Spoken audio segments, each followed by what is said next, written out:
बोलो सतगुरुदेव की जय हो। तो यहाँ कहते हैं यह भूल पड़ी हुई से हमारा कि हम साधु की परिभाषा ही नहीं समझ पाए, साधु के बारे में हम जान भी नहीं पाए।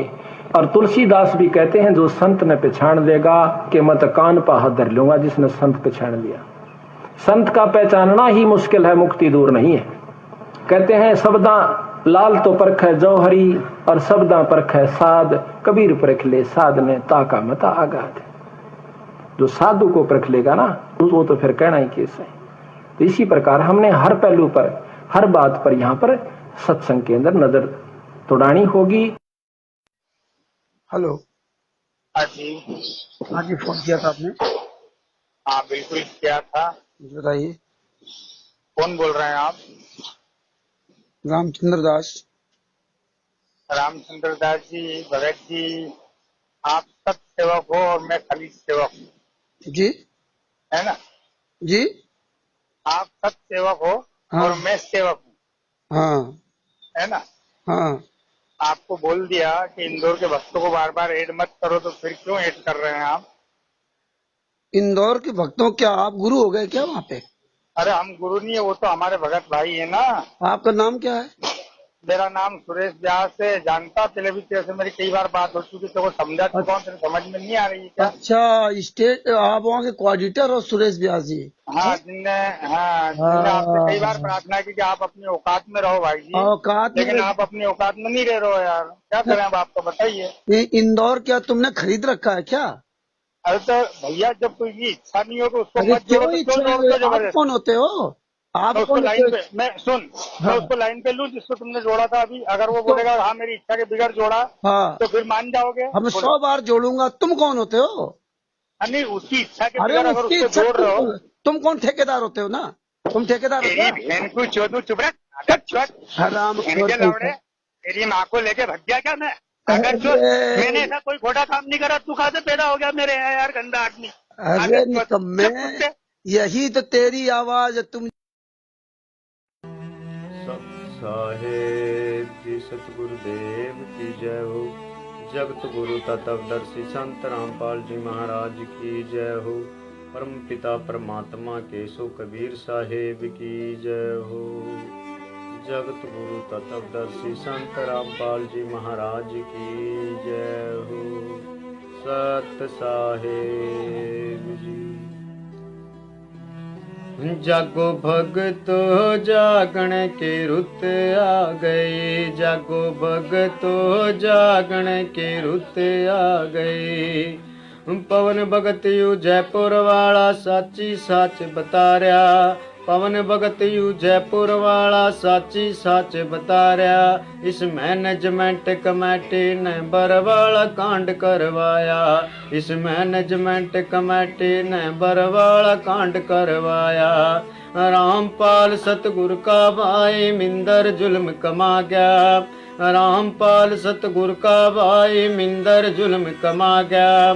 भगता के कंधे पर धर कर ऐसी तोप चला गया, भगता के कंधे पर धर कर ऐसी तोप चला गया। कानून की वाह करे उल्लंघना, भगता का सिर पाप धरया, कानून की वाह करे उल्लंघना, भगता का सिर पाप धरया। मैनेजमेंट कमेटी ने प्रशासन का अपमान करया, इस मैनेजमेंट कमेटी ने प्रशासन का अपमान करया।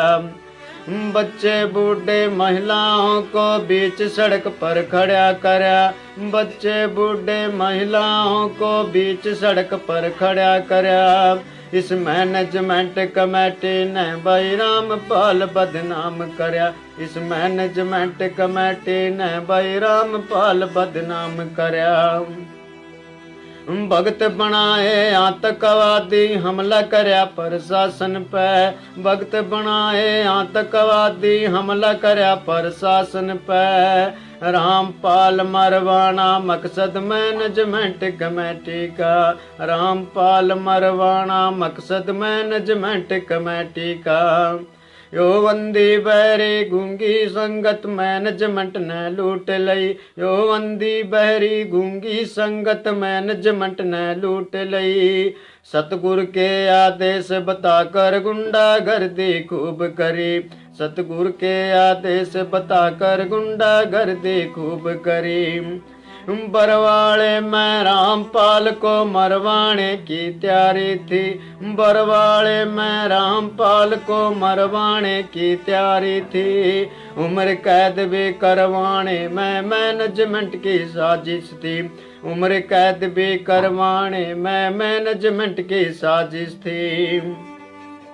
जी तो करा मैं गोली मारूं बस की मेरे बात नहीं। जी तो करा मैं गोली मारूं बस की मेरे बात नहीं। इस मैनेजमेंट कमेटी की वाइब कोई औकात नहीं। इस मैनेजमेंट कमेटी की वाइब कोई औकात नहीं। गोंदवाला मैं रण सिंह कह रहा रोला पाका छोड़ूंगा। गोंदवाला मैं रण सिंह कह रहा रोला पाका छोड़ूंगा। न्यायपालिका प्रशासन का तख्त इलाका छोड़ूंगा। न्यायपालिका प्रशासन का तख्त इलाका छोड़ूंगा। जागो भगतो जागने की रुत आ गई। जागो भगतो जागने की रुत आ गई। जागो भगतो जागने की रुत आ गई। सत साहेब जी सतगुरुदेव की जय हो। जगत गुरु तत्वदर्शी संत रामपाल जी महाराज की जय हो।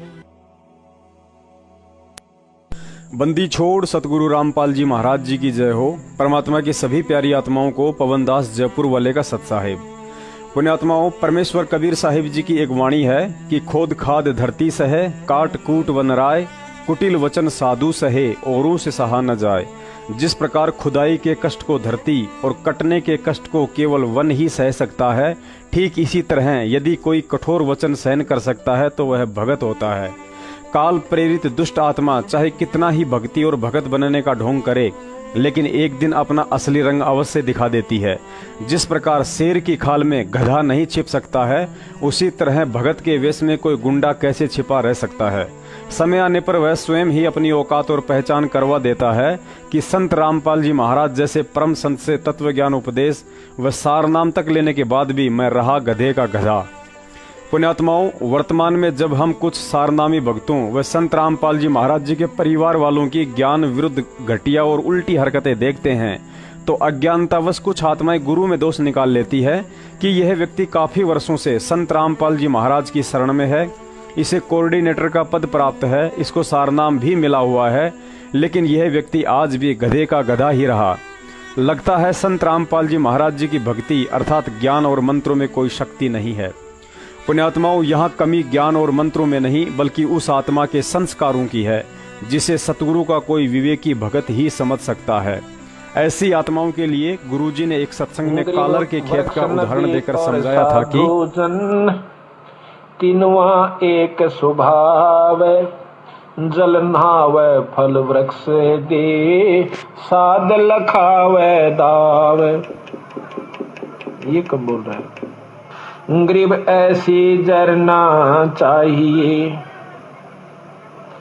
जो गन हर जल में सब ही ऊपर बरसता, ना दिल द्वेष स्नेह। कि ऐसा विश्वास चाहिए जैसे बादल होते हैं, बारिश ओस है, वह नो नहीं देखता कि ये कालर का खेत है, इसमें वर्षा करण का कोई फायदा नहीं है और ये बढ़िया स्थान से इस पर बरसों। इसी प्रकार संत होते हैं, सत्संग के अंदर सम्मान ज्ञान देते हैं।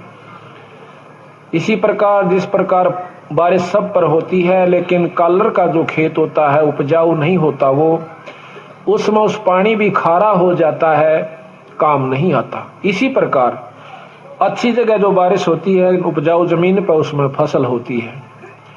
सत्संग सबको सुनाया जाता है, जो भाग्यवान जीव हैं, जो परमात्मा के अधिकारी हंस हैं, उनके ऊपर असर होता है, बाकियों पर नहीं होता। बल्कि कड़वास आती है उनको, वो कालर का खेत निपजदा नहीं।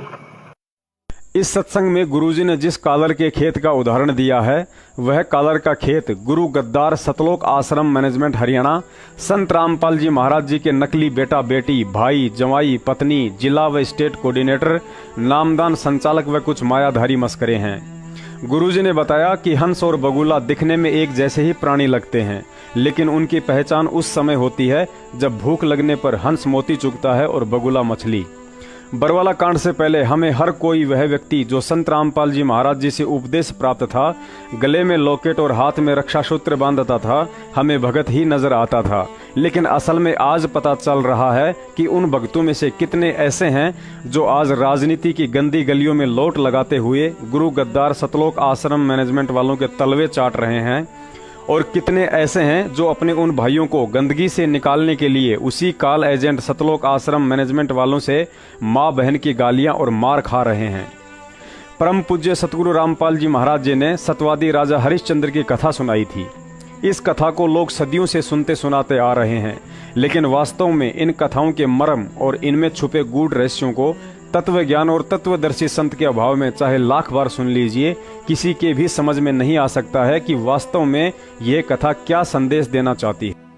आज 25 साल से संत रामपाल जी महाराज जी ने जितनी भी कथा सुनाई है, उनके भक्तों के लिए उन कथाओं को अमल में लाने का समय केवल आज वर्तमान है।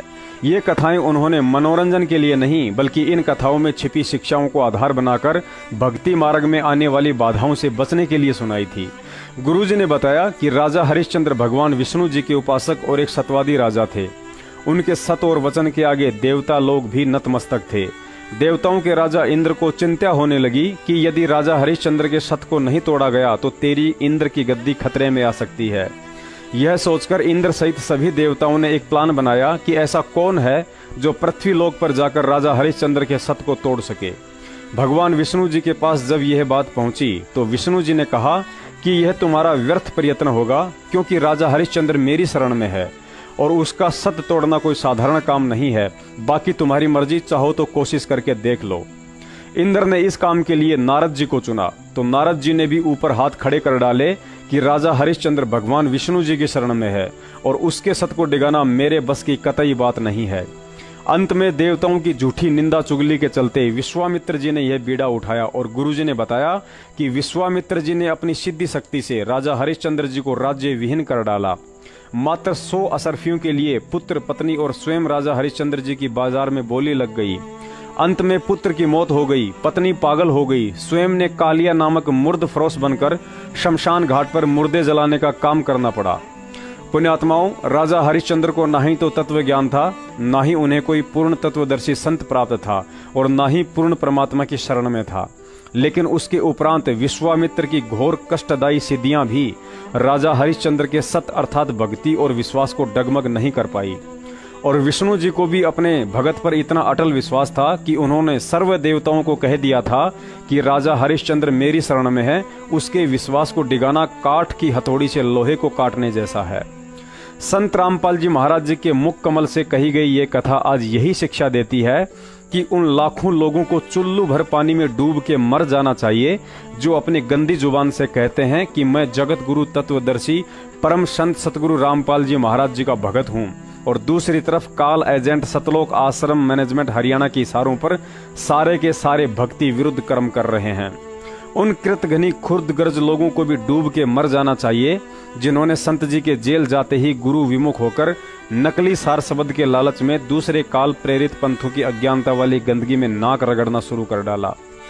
विचार करो, जब त्रिलोकी विष्णु जी को भी आध्यात्मिक नियम अनुसार अपने भगत के ज्ञान और विश्वास की परीक्षा लेनी पड़ती है, तो सतलोकी कबीर साहिब जी कैसे इस नियम को तोड़ सकते हैं। और आज संगत की वही परीक्षा चल रही है। मात्र 3 लोक के भगवान विष्णु को अपने भगत और उसके ईमान पर इतना विश्वास था कि उन्होंने देवताओं को भी चैलेंज कर दिया कि तुम मेरे भगत का सत नहीं तोड़ सकते, और अंत में सभी देवताओं को मुंह की खानी पड़ी।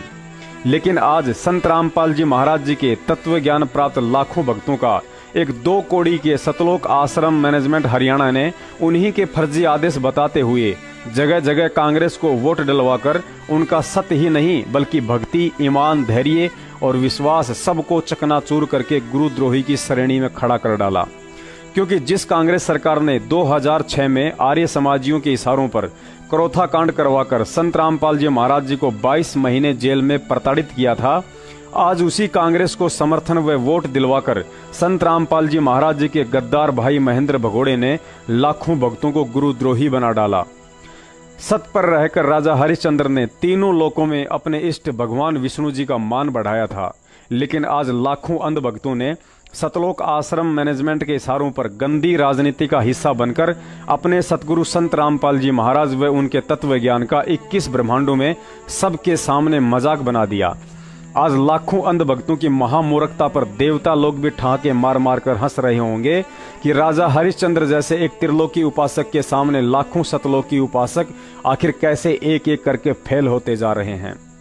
आज हिसार जेल में यदि किसी पुलिस वाले ने गुरुजी से सवाल कर लिया कि महाराज जी, आप जेल में जब भी मौका मिलता है हमें तो तत्व ज्ञान का उपदेश देने लग जाते हैं, और बाहर एड़ी से चोटी तक आपके तत्व ज्ञान में डूबे हुए भगत राजनीति की गंदी गलियों में शुअर की तरह नाक रगड़ते हुए गुल्ली डंडा खेल रहे हैं, तो सोचो गुरुजी उन्हें क्या और कैसे शर्मिंदगी भरा जवाब देते होंगे।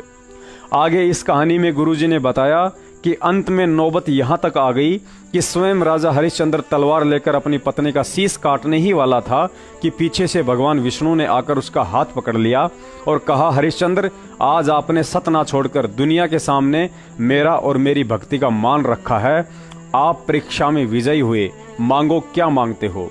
लेकिन राजा हरिश्चंद्र ने ना ही तो राज्य वापस मांगा, ना ही पत्नी और पुत्र मांगा, बस यही कहा कि भगवान आपने दर्शन दे दिए और इससे ज्यादा अब मांगने को शेष भी क्या रह गया।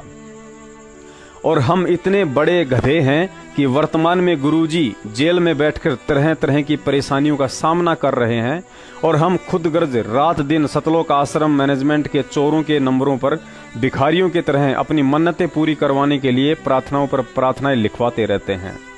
और तो और संगत को यह भी समझ में नहीं आता है कि वास्तव में भिखारी तुम स्वयं हो या सतलोक आश्रम मैनेजमेंट वाले, क्योंकि प्रार्थनाएं तुम करते हो और उधर पाठ व ज्योति का आदेश बताकर अपनी झोली मैनेजमेंट वाले भरते हैं। कहें विशंबर नाथ सुनो क्या की जय देवा, वह हरिचंद्र सतलीन करते हैं सब की ही सेवा। गरीब हरिश्चंद्र का पति व्रत टर नहीं टारा, वह सतवादी संत रहे। गरीब हरिश्चंद्र का पति व्रत टर ना टारा भाई, वो सतवादी संत रहे हमारी शरणाई। राजा हरिश्चंद्र मेरी शरण के अंदर है भाई, वो सत नहीं छोड़ सकते। गरीब बोलत है ऋषि देव जात है हमारी पदई, सुनो सहस भुज नाथ करत हैं हम उनकी बदई। इंद्र जी कहते हैं कि मेरी पदवी जावेगी महाराज, अगर वो इस सत पर डटा रहा और देवताओं की पदवी उसको देनी पड़ेगी तो हम उसके साथ बदई करेंगे, हम उसके साथ जो है ना खेचातान करेंगे, उसके सत को तोड़ेंगे। गरीब गण गंधर्व सब देव सकल में ऊंचा को है, लीजे ताही बुला हरे चंद टार जो देव है। विष्णु भगवान ने बोले भाई देख लो तारी मर्जी। उन्हें मालूम था कि जो मेरी शरण में आ गया सत पर डटा रहा तो उसका कोई बाढ़ नहीं बाका कर सकता, पर ये भी राजी हो लेंगे, ये प्रसन्न हो जाएंगे, देख लेते हैं। गरीब नारद मुनि ऋषि देव कहे सुन त्रिभुवन नाथा, हरिचंद्र सतना जावे तुमसे संग विधाता। नारद मुनि बुलाया, वो सियाणे थे, ने बोले भगवान उसके सतना कौन तोड़ दे जब आप जैसे साथ हो, मेरे बस का नहीं ना आपा जावा। पुण्यात्माओं, आपने कभी कुत्ता लड़ाई का नाम तो सुना ही होगा, अगर नहीं सुना है तो बता देते हैं कि कुत्ता लड़ाई क्या होती है। जैसे दो कुत्तों के बीच में कोई सूखी हड्डी डाल दी जाए और फिर जिस कदर वे दोनों कुत्ते उस सूखी हड्डी के टुकड़े के लिए लड़ते हैं उसे कुत्ता लड़ाई कहते हैं। और यह कुत्ता लड़ाई आजकल सतलोक आश्रम मैनेजमेंट के कुत्तों के बीच जगह जगह छिड़ रही है, क्योंकि सतलोक आश्रम मैनेजमेंट हरियाणा के सबसे बड़े कुत्ते अर्थात संत रामपाल जी महाराज जी के गद्दार भाई महेंद्र भगोड़े ने सभी नामदान केंद्रों का लीज पर बंटवारा कर दिया है। महेंद्र ने एक नामदान केंद्र की बोली 1 लाख रुपया महीने में लगाकर छोड़ दी है।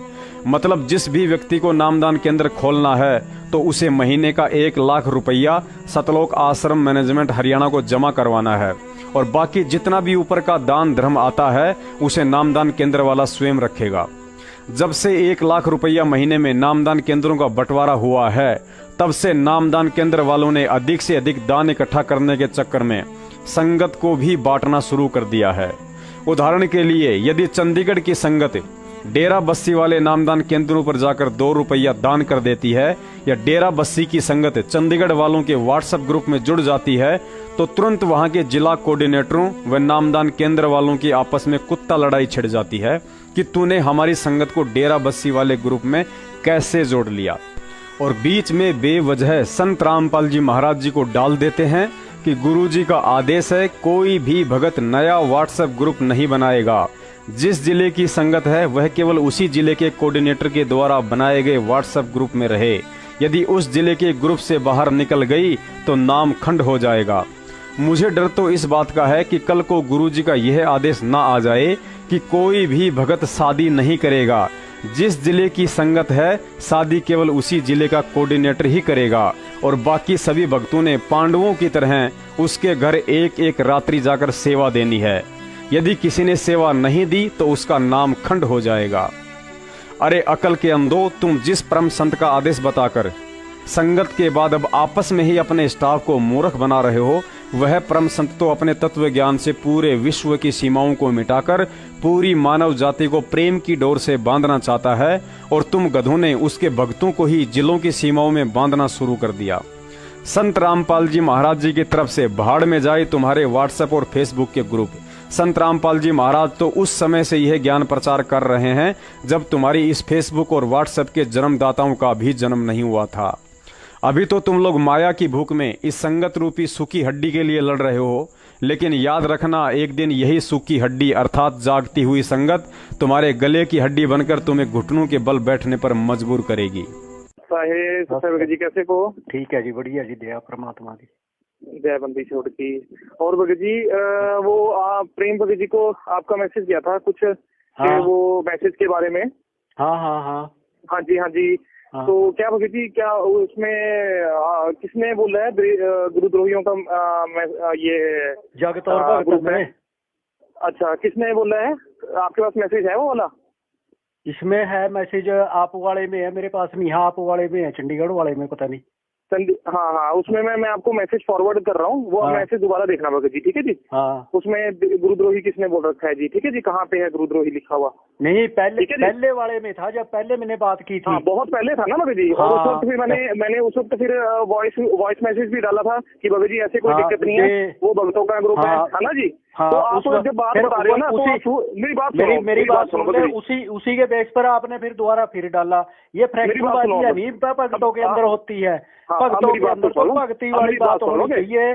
किसी भी ग्रुप में कोई शामिल हो रहा, कोई बात नहीं है, कोई बात नहीं। क्योंकि यहाँ हमारे चंडीगढ़ से भी है, यहाँ हमारे हिमाचल के भी आते हैं, पंजाब के भी आते हैं, चारों तरफ से आते हैं हमारे पास, और सभी के कॉन्टेक्ट हैं और सभी मिलजुल के हमारी सारी संगत, इतनी संगत है जो पंचकुले की है, हरियाणा की है, जो डेरा बस्सी सत्संग में जाती है। क्यों भाई, वहाँ जा नहीं सकती? जा सकती है ना। तो ग्रुपों में क्या दिक्कत होगी, न्यू बता। तो ग्रुप में भी उनको मैसेज जाएगा, तभी पता चलेगा ना। अगर वो चंडीगढ़ वाले तो डेरा बस्सी वाले ग्रुप में होंगे तभी उनको पता चलेगा भी फलानी जगह ये प्रोग्राम है। बात सुनोगे भगत जी? हाँ, मेरी बात सुन लोगे जी? बिल्कुल सुनेंगे, बिल्कुल सुनेंगे। अब पहली बात है जी भगत जी, गुरु जी का खुद आदेश आ रखा है कि जो कोऑर्डिनेटर जो चला रहा है ना, डिस्ट्रिक्ट कोऑर्डिनेटर, जहाँ की संगत है वहीं पे रहेगी, ठीक है जी। दूसरे ग्रुपों में नहीं जाएगी, ठीक है जी। वो उससे क्या होता है, अब कभी किसी कोई ऐसा भगत है या कोई जगत का बंदा है जो कि पहले हमारे भी ग्रुप में ऐड हो रखा था, जो गुरुद्रोही था, ठीक है जी। उन्होंने क्या किया, उसने भक्तों के नंबर लिए और सभी भक्तों को गलत मैसेज डालेगी। दूसरी बात है, सुनो मेरी बात सुन लो, मेरी बात पूरी ऑडियो मैंने सुन रखी है। संगत में था आपकी, चंडीगढ़ का संगत का बंदा था वो, तो संगत के बंदे मेरे पास पता नहीं कितने बंदे आ गए आल समझ लो इंडिया में थे है मेरे पास सारे के नंबर। तो भक्तों के पास नंबर नहीं होते एक दूसरे के, क्या ग्रुप में मिलेंगे? अब आप बात भी सुना करो या सिर्फ अपने ही बोलोगे? नहीं, मैं तो मैं यही भक्तों के पास में से नहीं भी जाते। मेरी बात सुन लो भगत जी, मेरी बात भी सुन लो। अपनी आपने जो बोलनी थी मैं सुन लिया, अब मेरी बात सुन लो। मैंने नरेश भगत जी जो चंडीगढ़ अपना पंजाब के डिस्ट्रिक्ट स्टेट कोऑर्डिनेटर उनसे बात हुई थी और उन्होंने खुद मना किया है कि जगत से भगत में चंडीगढ़ और मोहाली की संगत नहीं ऐड होगी। अच्छा। अगर आपको दिक्कत है तो नरेश भगत जी को कॉल कर लो और उनसे बात कर लो जी। क्यों? ठीक है जी। क्योंकि उनका भगत जी स्टेट कोऑर्डिनेटर है और हमारा काम है उनकी बात को मानना। ठीक है जी। और उन्होंने साफ मना किया है रीजन भी होएगा ना, कोई रीजन। हाँ, भगत जी जो लोकल भगत है ना, जहाँ की संगत है वो वहीं के उधर रहे, उनको वहाँ से मैसेज आए। ठीक है जी। हाँ, लोकल में ही जाएगी, लोकल में ही सेवा में जाएगी, लोकल में ही सारा कुछ करेगी। हाँ, तो हमारी संगत को क्यों नहीं मना करते? आप चंडीगढ़ में बताया करो सेवा करने के लिए। मेरी बात सुन लो, पहले पूरी बात सुन लो, उसके बाद आप बात करो। और आप वहाँ पे उसमें ऐड हो चंडीगढ़ मोहाली संगत में। ठीक है ना जी। आप उसमें मैसेज डाल सकते हो, आप मैसेज डाल दो, आपको मैं मना नहीं करता। डाल सकते हैं हम, डाल ही नहीं सकते उसमें मैसेज। हाँ, वो इसलिए मना किया है क्योंकि पीछे जो कृष्ण बतास जी और जसवंत दास जी की आपस में लड़ाई हो गई थी और वो बिल्कुल वो ग्रुप में चल रहा था मैसेज, इसलिए वो उसको ब्लॉक किया गया जी। तो अगर आपको ये पहली बात पहली, हाँ, वो फिर लड़ रहे हैं ना भगत जी, मैं तो नहीं लड़ रहा। लड़ नहीं रहे, वो कृष्ण भक्त बिल्कुल नहीं लड़ा। ये चिड़ा जैसा इसका नाम है चिड़ा, वैसे ये चिढ़ता है एक दूसरे भक्त से। कौन चिढ़ता भगत जी? चिड़ा जो है जसवंत भक्त का नाम है, चिड़ा भी है उसका नाम। अच्छा भगत जी, मेरे को नहीं पता था। हाँ, उसका नाम चिड़ा भी है। आम उसको यहाँ हम चिड़े के नाम से बुलाते हैं उसको। चलो भगत जी, आप जो मर्जी बुलाओ, मैं आपको मना नहीं कर रहा भगत जी, पर जो मेरे को आप नरेश भगत जी से बात कर लो। अगर वो कहते हैं कि भी वहाँ की संगत वो उधर रहे तो मैं बिल्कुल आपको मना नहीं करता। ठीक है? अरे यार, मारे कोई भी ना रहे, हम कोई किसी से संगत है, कोई तेरी चंडीगढ़ वाली संगत या मोहाली वाली संगत में कुछ नहीं लेना है, लेकिन मैसेज जो है ना वो सही है। भगत जी, ना संगत आपकी है ना मेरी है। नहीं, ये आपकी है संगत है, चंडीगढ़ वाली आपकी संगत है, हमारी तो कोई नहीं है। चंडीगढ़ वाली संगत तो आपकी है, गुरुजी की तो है ही नहीं, वो तो आपकी संगत है। मेरी बात सुनो, आप सुनो मेरी बात को। हाँ, आप ऐसे करो, से दोबारा बात करो या फिर दीपक अपना नरेश भगत जी से बात कर लो, उनको सारी बात का पता है। अगर वो कह देंगे तो मेरे को कोई दिक्कत नहीं है जी। वो उनसे पूछ के मैसेज डाला, बिना पूछे नहीं मैसेज डाला जी। ठीक है जी। और गुरुद्रोही का कोई मैसेज नहीं डाला। आप दोबारा मैसेज चेक कर लेना, आप भी उस ग्रुप में हो, आप भी मैसेज चेक कर लो जी। हाँ, पहले कहा नहीं था भी गुरुद्रोही है इसमें। जी पहले कहा था, उसके बाद फिर समझ गए उसको तो उसी बेस पर आप डाला आपने भी इसमें। पहले तो आपने वॉइस डाल दिया था भी कोई दिक्कत नहीं है रहो। तो उसी बेस पर है ना भी इसमें पता नहीं कहाँ के द्रोही इसमें ऐड हुए हुए है, उसी बेस पर आपने अब मैसेज डाला। ये मैसेज जो डाला दोबारा पढ़ लो, आपको समझ आ जाएगी उसमें मैसेज क्या डाला हुआ है। अपनी संगत को भाई साहब अपने पास रखो, कहीं ना जाने दो, दूसरी संगत को भी ना घुसने देना। जो परमात्मा की संगत है, इधर सेवा करने आती है, उसको मत आने दिया करो अपने सत्संगों में या इधर मोहाली चंडीगढ़ में। भगत जी, मेरी संगत नहीं है, गुरु जी की संगत है। नहीं, ये तो आपकी हो संगत है जी, ये आपकी हो है जो चंडीगढ़ मोहाली की है। गुरु जी की संगत तो सीमाओं के अंदर नहीं है, कहीं भी सीमाओं के अंदर नहीं बंधती ना। गुरुजी ने सीमाएं रखी हैं। गुरुजी ने तो ये भी बोल रहे हैं अभी, ये जो पाकिस्तान की चीन वाली सभी सीमाएं मिटाऊंगा मैं। भगत जी, पर गुरुजी का जो आदेश है मैंने वो मानना है, जिसमें अगर गुरुजी ने कोई आदेश दिया वो उसकी अवहेलना मैं नहीं कर सकता। ठीक है जी। आपने करनी है, आप शौक से कीजिए। ठीक है जी, कर ले यार। गुरुजी की अवहेलना तो ये भी है। एक भगत ने मुझ दास से कहा कि भगत जी, संगत इतनी मूर्ख हो सकती है, मुझे तो आज बरवाला कांड के बाद पता चल रहा है। एक तरफ तो हम गुरुजी को सतवादी कहते हैं और दूसरी तरफ बरवाला कांड के बाद उसी सतवादी के मुख कमल से कही गई बातों को मानने से इनकार भी कर रहे हैं, जिन्होंने साफ साफ कहा है कि बरवाला कांड करवाने वाली राष्ट्रीय समाज सेवा समिति मेरी नहीं है और मुझे भी आश्रम में रोक के रखा हुआ था। झूठे कैसे हैं आपके ऊपर? आपके गुंडे इतने खड़े थे वहाँ पे, हजारों आदमी हरियाणा पुलिस से। मेरे नीचे राष्ट्रीय समाज सेवा समिति नहीं तो आपकी समिति है। अरे आपकी समिति है बाबा, आप अपने आप को। अरे जिस गुरु गद्दार राष्ट्रीय समाज सेवा समिति के लिए संत रामपाल जी महाराज जी ने मना कर दिया कि यह समिति मेरी नहीं है, तो फिर उनके भक्तों की कैसे हो सकती है। लेकिन फिर भी आज 90% भगत अंधे, गूंगे और बहरे की तरह उसी राष्ट्रीय समाज सेवा समिति के तलवे चाट रहे हैं। अंधे होकर उसी समिति को दान दे रहे हैं, उसी समिति के फर्जी नामदान केंद्रों पर पाठ और ज्योति का पैसा देकर कर्म बिगाड़ रहे हैं, क्योंकि वह पैसा राजनीति में लग रहा है। उसी समिति के इशारों पर हिसार जाकर पुलिस, पब्लिक और कोर्ट को परेशान दुखी करके गुरुजी को उम्र कैद की सजा तक करवा डाली। और तो और उसी राष्ट्रीय समाज सेवा समिति द्वारा छापी जा रही मिलावटी और अश्लील भाषा युक्त पुस्तकें समाज में बांटकर गुरुजी को बदनाम कर रहे हैं और फिर भी कहते हैं कि हम भगत हैं। इन सतलोक आश्रम मैनेजमेंट वालों ने जीने की राह पुस्तक के पेज नंबर 146 और कबीर सागर के सरलार्थ पेज नंबर 204 पर यह लिखकर तो हद ही पार कर डाली कि सतलोक में भी मैथुन क्रिया से संतान उत्पत्ति होती है, जैसे यहाँ आप और हम करते हैं। लेकिन फिर भी भक्तों के कान पर जूं तक नहीं रेंग रही है। लगता है सतलोक आश्रम मैनेजमेंट वालों ने धोखे से संगत के दिमाग की नसबंदी कर डाली है।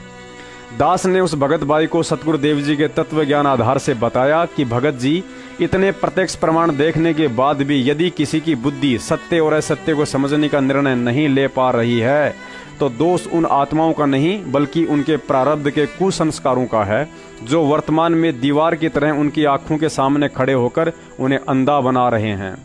गुरुजी ने बताया कि जब भगत की परीक्षा का समय आता है तो काल अपने एजेंटों के माध्यम से कुछ इस तरह से अज्ञान की धूल भरी आंधी चलाता है, जिसमें केवल वही भगत थोड़ा थोड़ा रास्ता देख सकता है जिसने परमात्मा के तत्व ज्ञान रूपी हेलमेट को पहन रखा हो। बाकी तो इस काल की आंधी में आंखें भी नहीं खोल सकते हैं। भक्ति के बाद परमात्मा अपने भगत के विश्वास की परीक्षा लेता है और उस परीक्षा का देश काल व परिस्थितियों वश ऐसा प्रारूप होता है कि साल 2 साल बाद कमजोर भक्ति संस्कार वाले भक्तों को लगने लगता है कि मैं कहीं गलत पंथ में तो नहीं हूँ। 4 साल से गुरुजी जेल में हैं, कहीं ऐसा तो नहीं कि गुरुजी वास्तव में कोई आम संत ही हो। गुरुजी के विषय में दुनिया भर के काल प्रेरित पंथ और जगत वालों के भ्रमित विचार सुन सुनकर भगत को लगने लगता है कि शायद ये लोग सही तो नहीं कह रहे हैं, और वह अज्ञानी आत्मा सतगुरु से दूर होकर अपना कर्म बिगाड़ जाती है। गुरुजी ने बताया कि पतिव्रता औरत का पति यदि 2 वर्ष के लिए विदेश चला जाए और किसी कारणवश वह निर्धारित समय पर स्वदेश नहीं लौटता है, तो पड़ोस वाले भी उस औरत के विश्वास को तोड़ने में कोई कमी नहीं छोड़ते हैं। हो सकता है तेरे पति की मौत हो गई हो सकता है किसी औरत से शादी करके वहीं बस गया हो। इतने वर्ष हो गए, जब उसे ही तेरी चिंता नहीं है तो फिर तू क्यों दिन रात उसी की राह देखती है। अभी तेरी उम्र ही क्या है, ऊपर से औरत की जात, बिना मर्द के सहारे कैसे इतना लंबा जीवन कटेगा। तू हाँ करे तो मेरी मौसी का एक लड़का है, खुद का कारोबार है, लाखों का बैंक बैलेंस है, जिंदगी में तुझे दुखी नहीं होने देगा, बोल करूं बात। गुरुजी ने बताया यदि वह औरत पतिव्रता होगी और अपने पति के विचारों व उसूलों से परिचित होगी तो दुनिया की बातें इस कान से सुनेगी और दूसरे कान से निकाल देगी। और ऐसी पतिव्रता औरत का विश्वास परमात्मा कभी टूटने भी नहीं देता है, चाहे उसके पति के रूप में उसे एक दिन स्वयं ही क्यों न आना पड़े। प्रहलाद भगत जैसी पतिव्रता आत्मा को अपने इष्ट विष्णु जी पर अटल विश्वास था, लेकिन मुसीबत आने पर विष्णु जी तो नहीं आ पाए, लेकिन कबीर साहिब जी ने स्वयं नरसिंह रूप धारण करके अपने भगत के विश्वास और भक्ति को कायम रखना पड़ा। श्री कृष्ण जी तो नहीं आ पाए, लेकिन द्रौपदी के विश्वास और भक्ति संस्कारों के आगे कबीर साहिब जी को अपनी आत्मा की इज्जत रक्षा के लिए स्वयं ही आना पड़ा। राजा हरिश्चंद्र के विश्वास और सत्य के आगे अंत में भगवान विष्णु को भी विवश होकर उन्हें दर्शन देने ही पड़े। यदि राजा हरिश्चंद्र भी हम मूर्खों की तरह सोचते कि पूर्ण मर्यादा और सत्य पर रहकर भक्ति करते हुए भी यदि मेरे ऊपर इतने कष्ट आ रहे हैं, मेरा राज्य छीन गया, बच्चा मर गया, पत्नी की बाजार में मोली लग गई, मेरी दुर्दशा हो चुकी है, कहीं ऐसा तो नहीं कि मैं जो भक्ति कर रहा हूँ यह सही नहीं हो। आखिर मेरे इष्ट विष्णु जी ने कोई चमत्कार क्यों नहीं किया? कष्ट ही देना था तो मुझे देते, मेरी पत्नी और बच्चों को इतना दुखी क्यों किया? गुरुजी ने बताया यदि उस परीक्षा के समय राजा हरिश्चंद्र के मन में अपने इष्ट विष्णु जी और उनकी भक्ति के विषय में इतने विचार भी आ जाते तो राजा हरिश्चंद्र जी परीक्षा में फेल हो जाते और आज दुनिया में उनकी पहचान सतवादी राजा हरिश्चंद्र के नाम से नहीं बल्कि इतिहास में कच्चे हीरे की उपमा देकर भुला दिए जाते। पढ़ी लिखी मूर्ख संगत और कुछ सोशल मीडिया सेवादार कहे जाने वाले मानसिक रोगियों के सहयोग से सतलोक आश्रम मैनेजमेंट हरियाणा के गुंडों ने निर्दोष संत रामपाल जी महाराज जी को अपने घटिया कुकर्मों के चलते समाज में पहले पायदान से निम्न और घटिया श्रेणी के संतों की लाइन में लाकर खड़ा कर दिया है। अगर संत रामपाल जी महाराज जी की तुलना डेरा सच्चा सौदा के राम रहीम जी से की जाए तो भगत समाज आज भी राम रहीम जी को ही श्रेष्ठ बताएगा, क्योंकि हिसार जेल के नाम से सतलोक आश्रम मैनेजमेंट के गुंडों द्वारा जितने भी मनमुखी आदेश मूर्ख संगत को दिन रात बतलाए जाते हैं, उस आधार से संत रामपाल जी महाराज जी को आने वाले समय में संत कहलाने का दर्जा भी गंवाना पड़ सकता है, क्योंकि संगत की मूर्खता और अंधविश्वास का फायदा उठाकर काल एजेंट महेंद्र भगोड़े ने संत रामपाल जी महाराज जी के तत्व ज्ञान में भारी मिलावट करनी शुरू कर दी है। यदि समय रहते अभी भी संगत गहरी नींद से नहीं जागी तो आने वाले समय में ज्ञान आधार से दुनिया के सामने बोलने के लायक भी नहीं रहेगी। आइए एक नजर डालते हैं संत रामपाल जी महाराज जी व राम रहीम जी के आध्यात्मिक ज्ञान व सामाजिक कार्यों पर। राम रहीम कबीर साहिब जी का ज्ञान सुनाते हैं, लेकिन उस ज्ञान की तुलना यदि पवित्र कबीर सागर ग्रंथ साहिब व चारों वेदों से की जाए तो दोगलापन ही दोगलापन दिखाई देता है। दूसरी तरफ संत रामपाल जी महाराज भी कबीर साहिब जी का ही ज्ञान सुनाते हैं, लेकिन कुछ पुस्तकें जैसे जीने की राह, गरिमा गीता की और कबीर सागर के सरलार्थ में लिखी ऊट पटांग बातों का पवित्र कबीर सागर ग्रंथ साहिब व चारों वेदों से मिलान किया जाए तो राम रहीम जी से भी 10 गुना ज्यादा दोगलापन झलकता है। क्योंकि गरिमा गीता पुस्तक के पेज नंबर 28 पर अनामी लोक में आत्मा और परमात्मा को अलग अलग दर्शाया गया है। जीने की राह पेज नंबर 146 और कबीर सागर के सरलार्थ पेज नंबर 204 पर भयंकर मिलावट है, जिसमें लिखा है कि सतलोक में 90% संतान उत्पत्ति मैथुन क्रिया अर्थात संभोग से होती है। संभोग से मतलब नर व मादा के रज बीरज से। रज और बीरज में अरबों खरबों सूक्ष्म जीवाणु होते हैं। यानी सतलोक आश्रम मैनेजमेंट के गुंडों ने संत रामपाल जी महाराज जी के ज्ञान में मिलावट करके यह साबित करने की कुचेष्टा की है कि सतलोक में भी 84 लाख योनियों का वास है। इसी कबीर सागर के पेज नंबर 598 पर हनुमान जी की पूंछ की तुलना गधे के गुप्तांग से जोड़कर लिख दी गई है, जो लिखने वाले की अभद्रता और अश्लील सोच को दर्शाती है। ज्ञान गंगा पेज नंबर 149 और 173 पर नास्त्रदमस की भविष्यवाणी का उल्टा अर्थ करके लिख दिया कि संत रामपाल जी महाराज जी पर देशद्रोह का मुकदमा चलेगा, जबकि नास्त्रदमस ने ऐसा कहीं कुछ नहीं लिखा है। बरवाला कांड की घटना की सच्चाई और सरासर अन्याय नामक पुस्तक में जज व हरियाणा प्रशासन के लिए जिस कदर अभद्र शब्दों में भाषा का समावेश किया गया है, उस हिसाब से संत रामपाल जी महाराज जी को तमोगुणी भगवान शिव से भी ज्यादा क्रोधी दर्शाया गया है। अर्थात ज्ञान की दृष्टि से देखा जाए तो जीने की राह, गरिमा गीता की और कबीर सागर का सरलार्थ नामक पुस्तकों में मैनेजमेंट के गुंडों की घटिया हरकतों व ज्ञान में मिलावट के चलते राम रहीम जी का ज्ञान वर्तमान में संत रामपाल जी महाराज जी के ज्ञान से कई गुना उत्तम साबित हो जाता है। ज्ञान के बाद यदि राजनीतिक दृष्टि से देखा जाए तो राम रहीम जी ने भारतीय जनता पार्टी को समर्थन दिया था, और इधर संत रामपाल जी महाराज जी के गद्दार भाई महेंद्र ने उन्हीं के आदेश बताकर भक्तों से उसी कांग्रेस सरकार को समर्थन व वोटिंग करवा डाली, जिस कांग्रेस के कार्यकाल में निर्दोष होते हुए भी संत रामपाल जी महाराज जी को 2006 से 2008 तक बेवजह जेल काटनी पड़ी थी। और साथ में कांग्रेस सरकार से करोड़ों रुपये लेकर रक्तदान के विशाल कार्यक्रमों के माध्यम से भक्तों का जन समूह इकट्ठा कर बीजेपी के खिलाफ समाज को भड़काकर घटियापन की मिसाल भी पेश कर दी, जो राम रहीम व उनके भक्तों ने कभी नहीं की। अतः राजनीतिक छवि की दृष्टि से भी राम रहीम जी का नंबर गुरु गद्दार सतलोक आश्रम मैनेजमेंट हरियाणा से अव्वल नंबर पर है। इसके अलावा सब जानते हैं कि रक्तदान, देहदान व सफाई अभियान में सतलोक आश्रम मैनेजमेंट हरियाणा वाले राम रहीम के पैरों की धूल के बराबर भी नहीं है। राम रहीम ने हजारों गरीब बच्चियों की मुफ्त में शादियां करवाई, लेकिन सतलोक आश्रम मैनेजमेंट के गुंडों ने अपने ही भक्तों को दहेज मुक्त शादी के नाम पर दोनों पक्षों से संत रामपाल जी महाराज जी का आदेश बताकर अर्थात रमणी सेवा के नाम पर 11-11 हजार रुपए की लूट मचा रखी है। हाँ, एक सेवा ऐसी है, यदि उसकी बात की जाए तो राम रहीम जी तो क्या, दुनिया का कोई भी संत और महंत तथा समाज सेवी इस गुरु गद्दार सतलोक आश्रम मैनेजमेंट हरियाणा के गुंडों के आस पास भी नहीं टिकेगा। और वह सेवा है गुरु की आड़ में फर्जी नामदान केंद्र खोलकर पाठ, ज्योति और दान धर्म के नाम पर लूटपाट सेवा। एक बहन ने कहा कि पवन भगत जी, आपके पास सतलोक आश्रम मैनेजमेंट द्वारा गुरुजी के साथ की गई गद्दारी के सैकड़ों ठोस सबूत हैं। आप इन सबूतों को लेकर मैनेजमेंट के रक्तदान और देहदान वाले कार्यक्रमों में जाकर क्यों नहीं दिखाते? वहां तो हजारों में संगत आती है, सबको एक बार में ही सच्चाई का पता चल सकता है। दास ने उस भोली बहन को एक उदाहरण देकर समझाया कि एक समय एक गीदड़ ने अपनी पत्नी से कहा कि चलो आज तो मैं गांव की सैर करवा कर लाता हूं। गीदड़ की पत्नी ने कहा कि गांव में तो कुत्ते बहुत होते हैं, अगर हमें कोई नुकसान पहुंचा दिया तो? गीदड़ ने कहा, अरे भगवान डरती क्यों हो, ये देखो मेरे पास गांव में घूमने का लाइसेंस है। दोनों मियाँ बीवी जंगल से बाहर गांव की तरफ चल देते हैं। जैसे ही वे दोनों गांव के नजदीक जाते हैं तो कुत्तों ने उन्हें देख लिया कि गीदड़ और गीदड़ी गांव की तरफ आ रहे हैं। बस देखने की ही देर थी कि गांव के सारे कुत्ते उन दोनों की तरफ दौड़ पड़े। गीदड़ ने कुत्तों को अपनी ओर आता देख तुरंत जंगल की तरफ उल्टी दौड़ लगा दी। कुछ दूर जाकर देखा कि गीदड़ी अभी भी वहीं खड़ी है। उसने आवाज लगाई कि भगवान, वहां खड़ी खड़ी क्या कुत्तों को तिलक करने की सोच रही है? भाग ले, नहीं तो ये कुत्ते तुझे भी फाड़ डालेंगे। गीदड़ी बोली, अजी हमें इन कुत्तों से क्यों डरना, आपके पास तो गांव में घूमने का लाइसेंस है ना, इन्हें दिखा दीजिए।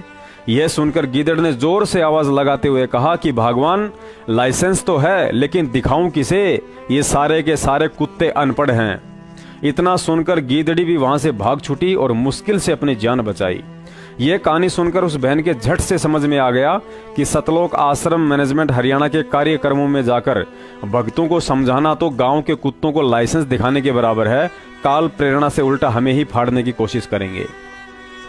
पुण्यात्माओं, पिछले 25 साल का इतिहास इस बात का गवाह है कि राजनीतिक क्षेत्र में नरेंद्र मोदी और आध्यात्मिक क्षेत्र में संत रामपाल जी महाराज का यदि आंधी की तरह विरोध हुआ है तो ये दोनों के दोनों महापुरुष तूफान की तरह पहले से कहीं ज्यादा ही उभर कर दुनिया के सामने आए हैं। रही बात सतलोक आश्रम मैनेजमेंट हरियाणा वालों के द्वारा मोदी जी का विरोध और कांग्रेस को सपोर्ट करने की, तो यह महेंद्र भगोड़े की कुछ राजनेताओं के साथ मिलकर सोची समझी साजिश है, जिसको अंजाम देने के लिए मूर्ख संगत के कंधों पर बंदूक रखकर चलाई जा रही है। संत रामपाल जी महाराज जी के सत्संग व कुछ प्रसिद्ध भविष्य वक्ताओं की भविष्यवाणियों के अनुसार आने वाले समय में भारत से एक क्रांति की शुरुआत होगी, जिसका नेतृत्व एक अधेड़ उम्र का महापुरुष करेगा। उसके कुशल नेतृत्व के चलते भारत ही पूरे विश्व को दिशा निर्देशित करेगा, यानी पुनः भारत देश जगत गुरु बनेगा। अब सवाल यह खड़ा होता है, यदि वह महापुरुष संत रामपाल जी महाराज जी हैं, तो क्या संत रामपाल जी महाराज उन भविष्यवाणियों के अनुसार भारत के प्रधानमंत्री या राष्ट्रपति बनकर इस कार्यक्रम को अंजाम देंगे? जी नहीं, बस यहीं आकर लाखों की संगत और सतलोक आश्रम मैनेजमेंट के गुंडों की बुद्धि स्लिप हो जाती है।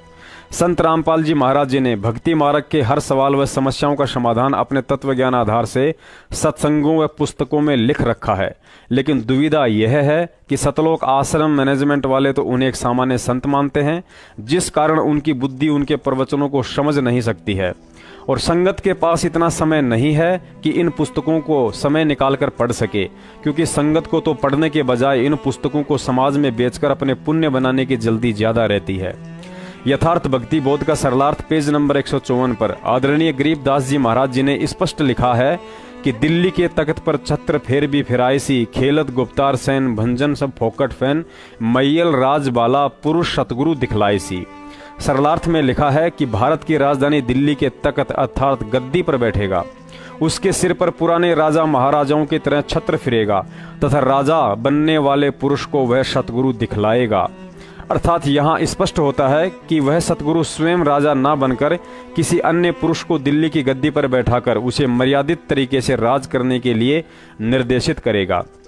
निर्देशित करने का आशय यह नहीं है कि वह सतगुरु अयोध्यापति राजा रामचंद्र जी के गुरु वशिष्ठ जी की तरह राजा के बगल में कुर्सी डालकर उसे हर कार्य के लिए सलाह देगा, या सतलोक आश्रम मैनेजमेंट वालों की तरह दिन में 3 बार व्हाट्सएप पर पीले पर्चे भेजकर संगत में बड़बड़ाता रहेगा कि तुम्हें क्या करना है और क्या नहीं। निर्देशित का मतलब उसे प्रजा के हित में करने योग्य कर्मों व परमात्मा के विधान की संपूर्ण जानकारी देकर राज्य करने का आदेश देगा। जैसे पहले कोई व्यक्ति बिल्डिंग कंस्ट्रक्शन का कार्य करता था, समय पर लेबर को तनख्वाह नहीं देता था, उनसे काम भी अधिक लेता था, हारी बीमारी में भी किसी की मदद नहीं करता था, बिल्डिंग मटेरियल में भी काफी कमीशन खाता था। लेकिन सौभाग्य से संत रामपाल जी महाराज जी की शरण में आने के उपरांत उसे सकल शुभ अशुभ कर्मों, उनके परिणाम व परमात्मा के विधान की जानकारी होने से आत्मज्ञान हुआ और इस मर्म का अनुभव हुआ कि जो अपने सो और के एक पेड़ पिछाड़। उसके बाद वही व्यक्ति अपने मजदूरों को परमात्मा का अंश समझकर भगत तुल्य अच्छे से व्यवहार करता है, समय पर तनख्वाह और अन्य सुविधाएं भी देता है, अनावश्यक कमीशन के बजाय अपने हक हलाल का पैसा खाता है। ठीक ऐसे ही जब वह निर्धारित समय आएगा तो वह सतगुरु अर्थात संत रामपाल जी महाराज दिल्ली के तख्त पर राज करने वाले मैयल अर्थात राजा को तत्वज्ञान आधार से राज्य करने का निर्देशन करेंगे। इस बात को और अच्छे से समझने के लिए यथार्थ भक्ति बोध का सरलार्थ पेज नंबर 150 को पढ़िए, जहां लिखा है कि जय कोई माने शब्द हमारा, राज करे काबुल कंधारा। सरलार्थ में लिखा है, जो राज का इच्छुक भी है, यदि वह हमारे बताए अनुसार साधना करेगा तो उसको भारत तो क्या काबुल तथा कंधार देशों के साथ साथ अरब देशों और खरब अर्थात यूरोपीय देशों तक, जिनमें मक्का मदीना आदि पवित्र स्थान स्थापित है, वहां तक अपने राज्य में राजा बनकर यात्रा करने का अवसर दूंगा। अर्थात यहाँ भी स्पष्ट होता है कि राजा बनकर राज्य वह सतगुरु नहीं बल्कि उसकी सत साधना करने वाला कोई अन्य नुमाइंदा ही करेगा। वर्तमान में यह वीडियो देखने वाले व आध्यात्मिक क्षेत्र से अनजान व्यक्ति को यह सब मजाक लग रहा होगा, लेकिन जो व्यक्ति थोड़ा बहुत भी परमात्मा के ज्ञान से परिचित है वह आसानी से समझ सकता है कि परमेश्वर कबीर साहिब जी ने 650 साल पहले धर्मदास जी को कहा था कि 5000 अरु 505 जब कलयुग बीत जाए, महापुरुष फरमान तब जग तारन को आए। कि धर्मदास जी, आज मैं तुझे जो बात कह रहा हूँ यह बात कलयुग के 5505 वर्ष बीत जाने पर सही साबित होगी। उस समय शायद धर्मदास जी के मन में संशय हुआ होगा, लेकिन 1997 में कलयुग के 5505 वर्ष भी पूरे हुए और संत रामपाल जी महाराज जी के रूप में जगत गुरु बनकर वह जगत तारणहार भी आया। संध्या आरती में एक जगह परमेश्वर कहते हैं, कहे कबीर कृपया कर जन पर ज्यों की त्यों समझाई। अर्थात सतगुरु के इशारे और गूढ़ वाणियां उसी व्यक्ति के समझ में आएंगी जिस पर परमात्मा की दया दृष्टि होगी, और परमात्मा की इस दया दृष्टि के अभाव में ये सब बातें सतलोक आश्रम मैनेजमेंट वालों के समझ से बाहर हैं, जिस कारण काल प्रेरित होकर मोदी जी को हराने के लिए कांग्रेस का इस कदर सपोर्ट करते हैं जैसे राहुल गांधी इनका जमाई हो और मोदी जी दुश्मन। अरे मंदबुद्धियों, कम से कम 2006 की घटना और संत रामपाल जी महाराज जी से कुछ तो शिक्षा लेते। सबको पता है कि करौथा कांड कांग्रेस सरकार के कार्यकाल में हुआ था, लेकिन संत रामपाल जी महाराज जी ने आज तक अपने किसी भी शिष्य को यह घटिया आदेश नहीं दिया कि तुमने कांग्रेस को हराने के लिए बीजेपी को वोट डालने हैं, क्योंकि संतों का मार्ग पक्ष और विपक्ष से दूर निष्पक्ष का होता है। पक्ष और विपक्ष की बात आते ही परमात्मा की वाणी लागू हो जाती है कि एक शत्रु एक मित्र हैं, भूल पड़ी रे प्राण, यम की नगरी जाएगा शब्द हमारा मान। और काल एजेंट सतलोक आश्रम मैनेजमेंट वालों के साथ पक्ष विपक्ष के चक्कर में पड़कर हजारों की संख्या में संगत ने यम की नगरी के फार्म भर डाले हैं, जो अब रद्द होने वाले नहीं हैं। कुछ मंदबुद्धि लोग संत रामपाल जी महाराज जी की रोहतक तारीख का एक वीडियो दिखाकर कहते हैं कि देखो, गुरुजी ने स्वयं कहा है कि इस सरकार का नाश होगा, और फिर कहते हैं यदि हम कांग्रेस को वोट नहीं देंगे तो बीजेपी का नाश कैसे होगा। इस हिसाब से देखा जाए तो चेलों को अपने गुरु के वचन पर विश्वास नहीं है। भक्तों को लगता है कि यदि हमने कांग्रेस को वोट नहीं डाले तो इस बीजेपी सरकार का नाश कैसे होगा, और यदि बीजेपी सरकार का नाश नहीं हुआ तो गुरुजी का वचन फेल हो जाएगा। संत रामपाल जी महाराज जी ने इस वीडियो के माध्यम से जो बात कही है कि सरकार का नाश होगा, यह उनका संकेत है, और वर्तमान में संगत सीधे तरीके से उनके ज्ञान को ही नहीं समझ पा रही है तो संकेत क्या खाक समझेगी। पहली बात तो संत कभी किसी को श्राप नहीं देते हैं कि तेरा नाश हो जाएगा, और यदि संत रामपाल जी महाराज जी ने यह श्राप देना ही होता तो कांग्रेस को देते, बीजेपी को नहीं, क्योंकि इन सब मुकदमों व परेशानियों की जड़ सतलोक आश्रम मैनेजमेंट और कांग्रेस की हुड्डा सरकार थी। जिस प्रकार नानक साहिब जी ने उनका आदर सत्कार करने वाले लोगों को उजड़ने और पत्थर मारने वालों को आबाद रहने का आशीर्वाद दिया था, इस बात को बाला और मर्दाना तो नहीं समझ सके, लेकिन नानक साहिब जी ने किस उद्देश्य से कहा था ये बात वही जानते थे। अब यदि आज की मूर्ख संगत की तरह नानक जी की उस बात का मनमुखी अर्थ निकालकर बाला और मर्दाना भी उन गांवों को उजाड़ने के लिए लठ मारने लग जाते कि यदि हमने इस गांव को नहीं उजाड़ा तो नानक साहिब जी का तो वचन फेल हो जाएगा। सरकार का अर्थ इन मंदबुद्धि सतलोक आश्रम मैनेजमेंट व अंध संगत ने बीजेपी व हरियाणा के मुख्यमंत्री को मान रखा है, जबकि देश की असली सरकार न्यायपालिका अर्थात न्यायालय को कहते हैं। क्योंकि मंत्री व मुख्यमंत्री कार्यपालिका के अंतर्गत आते हैं और कार्यपालिका पर न्यायपालिका का नियंत्रण होता है। दूसरे शब्दों में समझा जाए तो मंत्री मुख्यमंत्री अर्थात कार्यपालिका ने करोथा कांड या बरवाला कांड के समय केवल उन आदेशों की पालना की थी जो उन्हें न्यायपालिका से करने के लिए आदेश पारित हुए थे। ना ही तो बीजेपी या खट्टर सरकार ने जबरन अपनी मर्जी से संत रामपाल जी महाराज जी को अरेस्ट किया था और ना ही उन्हें उम्र कैद की सजा सुनाई थी। ये दोनों के दोनों काम हरियाणा की असली सरकार न्यायपालिका अर्थात जजों ने किए हैं। अर्थात अब आप जी के समझ में आ गया होगा कि संत रामपाल जी महाराज जी ने जिस सरकार के नाश के लिए कहा था वह इशारा बीजेपी या हरियाणा के मुख्यमंत्री मनोहर लाल खट्टर के लिए नहीं बल्कि भ्रष्ट न्यायपालिका के लिए था। तीसरे शब्दों में कहें तो यह कोई श्राप नहीं था, क्योंकि श्राप उसे कहा जाता है जो किसी प्राणी को दिया जाता है। यह श्राप सरकार अर्थात देश की भ्रष्ट न्याय व्यवस्था को दिया गया था तथा इसी श्राप के चलते उन सभी भविष्य वक्ताओं की भविष्यवाणियां भी सफल होंगी जो उन्होंने पूर्व में कर रखी हैं कि उस हिंदू संत की अगुवाई में राजनीतिक व न्यायपालिका में बैठी चांडाल चौकड़ी का खात्मा होगा। अन्यथा किसी भी भविष्य वक्ता की भविष्यवाणियां सफल नहीं हो सकती हैं। इसको और अच्छे से समझने के लिए अहिल्या का उदाहरण पर्याप्त है, क्योंकि गौतम ऋषि ने अपनी पत्नी अहिल्या को पत्थर की शिला बनाकर उसे त्रेता युग में रामचंद्र जी के पैर से छूने के बाद पुनः अहिल्या बनने तक का श्राप दिया था। अब विचार करें, यदि रामचंद्र जी त्रेता युग में ना आते और उन्हें वनवास ना मिलता और जंगल में घूमते घूमते उस शिला पर पैर ना रखते तो गौतम ऋषि की वह भविष्यवाणी कैसे सफल होती। लेकिन दुख इस बात का है कि संत रामपाल जी महाराज जी के द्वारा इतना ज्ञान देने के बावजूद भी संगत इस अंधी लड़ाई में बारातियों की तरह बेवजह झूठी हाजिरियों के लालच के चक्कर में राजनीति के मेले में रक्तदान, देहदान और कांग्रेस को मतदान करके मोठ के साथ घुन की तरह पिस रही है। क्योंकि सत्सेवकों द्वारा लगातार संगत को जागरूक करते रहने के कारण व जागरूक संगत के सवालों पर सवालों के चलते अब तो सतलोक आश्रम मैनेजमेंट के गुंडे भी सीधे रास्ते आने लग गए हैं और वर्तमान में जो गंदी राजनीति खेली जा रही है उसकी जिम्मेदारी स्वयं ही ले रहे हैं कि बीजेपी को हराने और कांग्रेस को वोट डालने का आदेश गुरुजी का नहीं बल्कि हमारी संस्था का है। नीचे यह ऑडियो सुनकर मूर्ख संगत ने आंखें खोल लेनी चाहिए, क्योंकि आने वाले समय में भक्तों को हिसार भेजने के आदेश, भक्तों से रक्तदान, देहदान करवाने के आदेश व संगत को मूर्ख बनाते हुए फर्जी नामदान केंद्र खोलकर पाठ व ज्योति के नाम से करोड़ों की लूट मार का जिम्मा ये लोग अपने ऊपर ही लेने वाले हैं कि गुरुजी का ऐसा कोई आदेश नहीं था। 4 साल से यह सब आदेश हमारी संस्था राष्ट्रीय समाज सेवा समिति की तरफ से ही महेंद्र भगोड़े के कहने पर भक्तों को दिए जाते थे।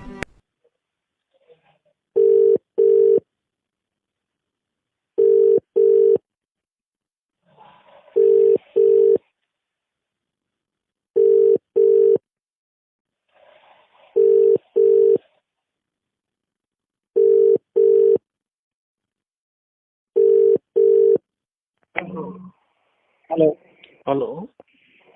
हाँ जी नमस्कार। हेलो। हाँ जी नमस्कार। नमस्कार जी। हाँ जी आपका एक ये व्हाट्सएप पे ये आया है फोटो, उसमें आपका नंबर हाँ? लिखा है। हाँ ये सतलोक आश्रम जो है हाँ के नाम से। हाँ जी वहीं से ये जो बात कर रहे हैं। है, अच्छा वहीं से बात कर रहे हैं जी। ये लिखा है इसमें इनको मतलब बीजेपी को हराने वाली को इसको वोट करना है। हाँ जी मतलब किसकी तरफ से आया है ये? जो ये है इसमें आपको एक येलो कलर के पेज पे मिला होगा ना। हाँ जी, येलो कलर के पेज पे लिखा होगा हाँ ना? हाँ हाँ हाँ, येलो कलर पे। हाँ, ये हमारी संस्था की तरफ से है जी। नहीं, गुरु जी की तरफ से है, संस्था की तरफ से है? हमारी संस्था की तरफ से है, ये गुरु जी की तरफ से नहीं, हमारी संस्था की तरफ से है। और जो बीजेपी को हरा सके उनको वोट देना है।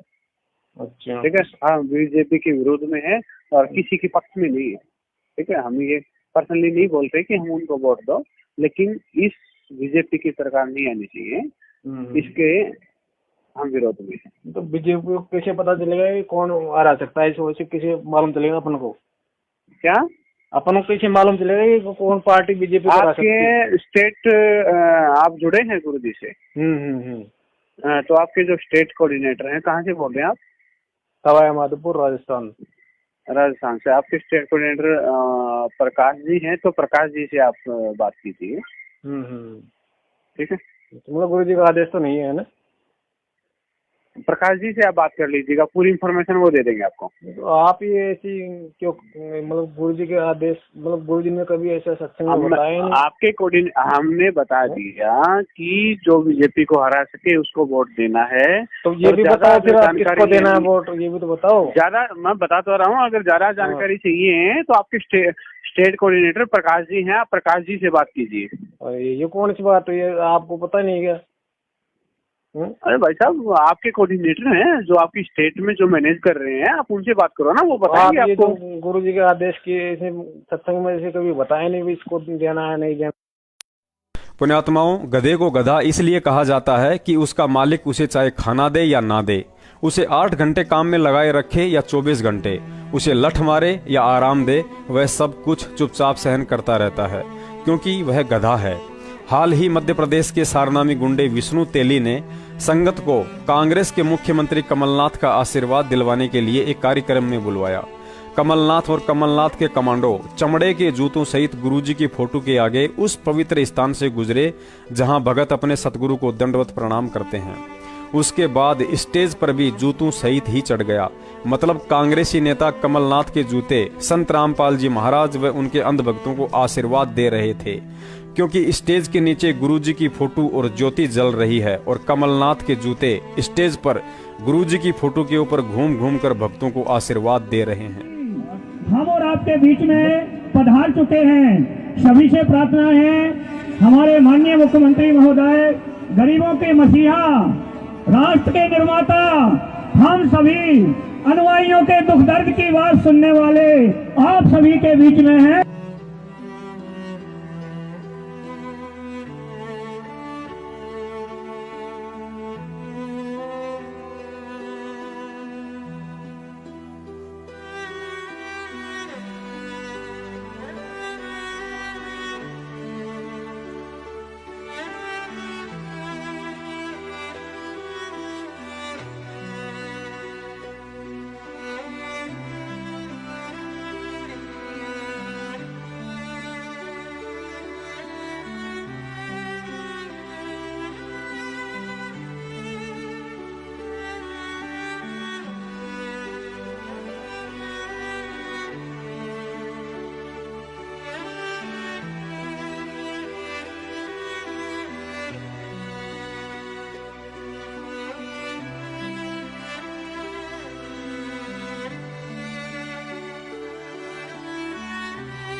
लेकिन अफसोस की बात तो यह रही कि वहां बैठे लाखों गधों में से किसी की भी यह कहने की हिम्मत नहीं हुई कि कमलनाथ जी, हम जिसे भगवान मानते हैं, वे संत रामपाल जी महाराज भी जब आश्रम में स्टेज पर आते थे तो नंगे पैरों आकर पहले अपने पूज्य गुरुदेव व कबीर साहिब जी को दंडवत प्रणाम किया करते थे, और आप दंडवत तो दूर की बात जूतों सहित संतों के स्टेज पर खड़े हैं। क्या आपके परिवार और कांग्रेस ने आपको इतने संस्कार भी नहीं सिखाए कि धार्मिक कार्यक्रम में कैसे शरीक हुआ जाता है? लेकिन कहे तो कहे कौन, क्योंकि संगत तो अंधे गधे वाली भूमिका निभा रही है और महेंद्र भगोड़े के गुंडे संगत की मूर्खता का फायदा उठाते हुए इस धार्मिक संस्था का राजनीतिकरण करने में लगे हुए हैं।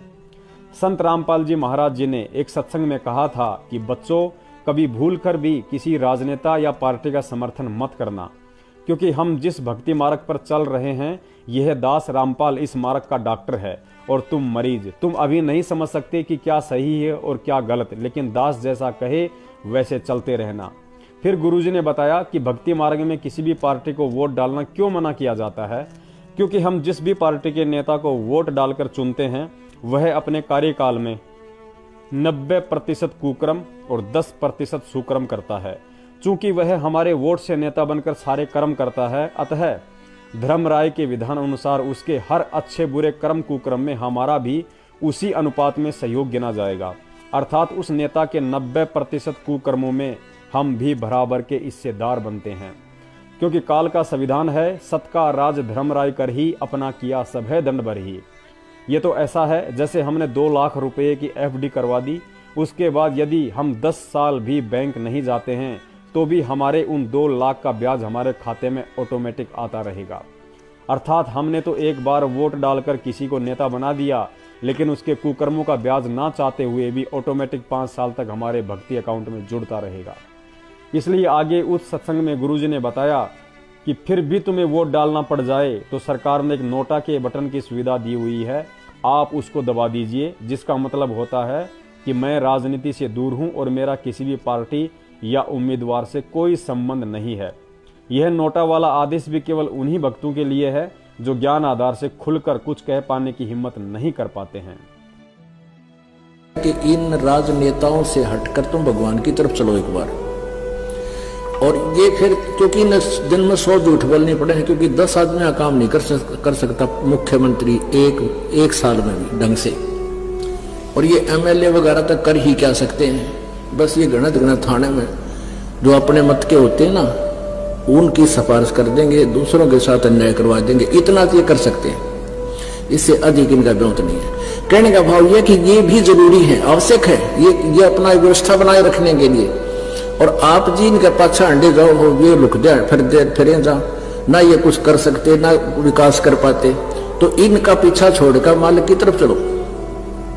अब जैसे एक राजा था, वो विशेष बात होती है इसके पास थोड़ा सा शारीरिक सुख हो जाए और घर में भी सुख हो, 2 पैसे हो जाए, वो बकवाद करा करे। राजा लोग पहले शिकार खेलने जाया करते, यानी अपनी वो पहले तीर तैयार होया करते उन दोनों, तो ऐसे अपनी तीर प्रैक्टिस भी करते थे और मृगों को, जंगली जानवरों को मारते थे निशाने ले लेकर, और फिर उनको घसीट लाते थे। वो कुछ शेर शार रखा करते चिड़िया घर में, वहां डाल देते, कुछ आप खा लेते। तो ऐसे वो जंगल में घूम रहा था, रास्ता भूल गया, भूखा मरा था बुरी तरह। वो किसान खेतों में काम कर रहा था, वहां आ गया, उसने कहा भाई मैं बहुत भूखा हूं और भूख लगी है। तो किसान ने सारी रोटी उसको दे दी और भूखा मरा था, सारी खा गया। तो जब चलने लगा उस राजा ने कहा मैं राजा हूं इस नगरी का, तेरा उपकार मैं भूल नहीं सकता, आपने मेरी जान बचाई है, ये मेरा कार्ड ले, और जब भी तू मुझे मिलने आवे मेरे पास आना, सीधा आ जाएगा, तुझे कोई नहीं टोकेगा। तो किसान एक दिन सोचा चल अपने मित्र से मिलाएं, और वह को सूखा पड़ गया, कुछ उसको राहत मांग के लावा। तो वहां गया तो राजा भी अपने बाहर आंगन में बैठा और ऐसे कोई क्रिया, अपना धार्मिक कोई अनुष्ठान कर रहा था, भक्ति कर रहा था। अब वो किसान पहुंच गया, किसी ने टोका नहीं, वहां जा वो कर रहा था, वहां खड़ा हो गया। एक सिपाही से पूछा भी क्या कर रहा राजा, कि भगवान से अपने राज्य में सुख मांगे है और धन मांगता है।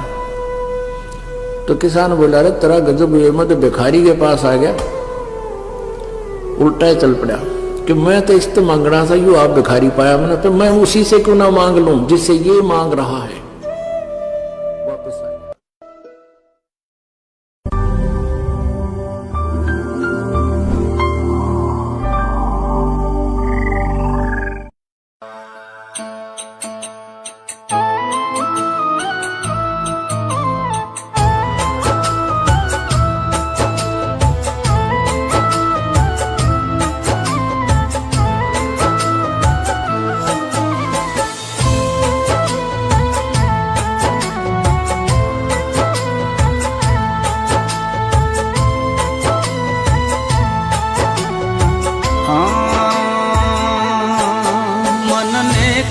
कर ले 2 दिन का मेहमान, मन ने की कर ले 2 दिन का मेहमान, 2 दिन का मेहमान, मन ने की कर ले 2 दिन का मेहमान, मन ने की कर ले 2 दिन का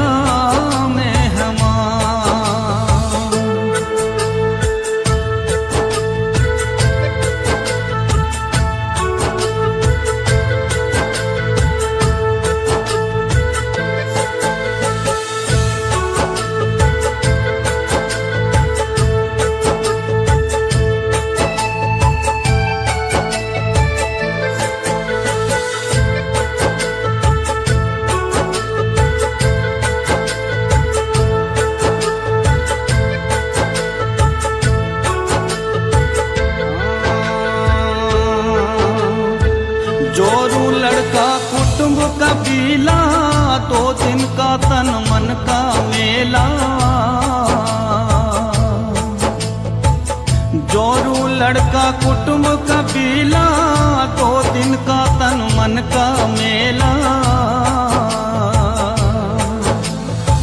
अंतकाल हंस जाए अकेला,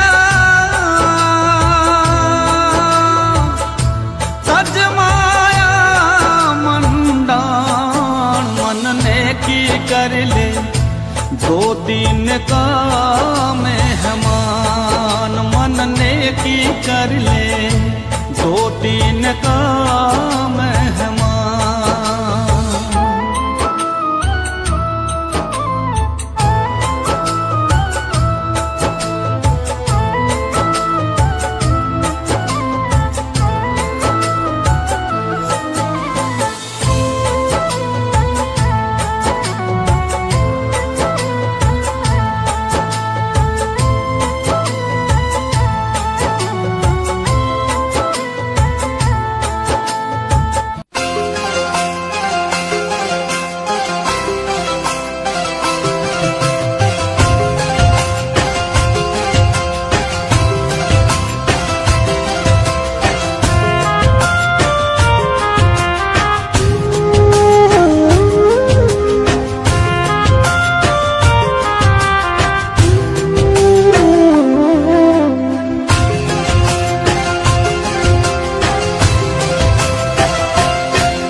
जिसके सिर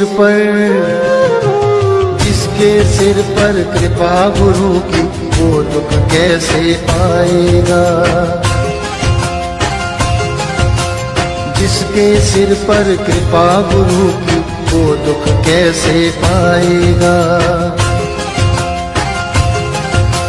नाम गुरु जी का जप लेगा, नाम गुरु जी का जप लेगा, जीवन सफल बनाएगा।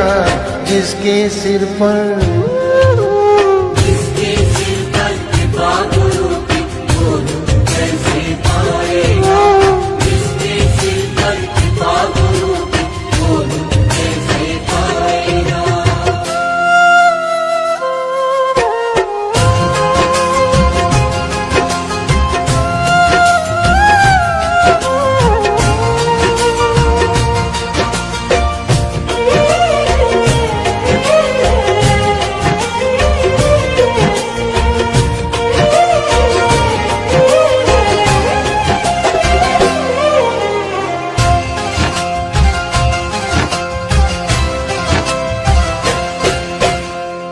आप सवारे आप सजाए, तेरे जीवन के सारे कष्ट मिटाए।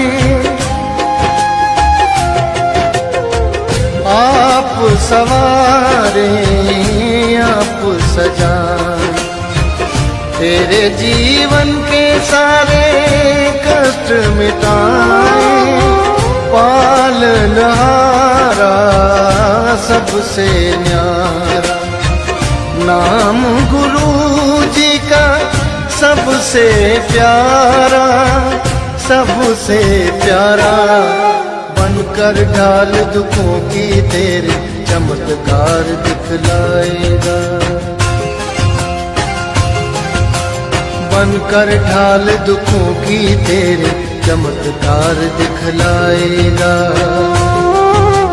नाम गुरु जी का जप लेगा, नाम गुरु जी का जप लेगा, जीवन सफल बनाएगा।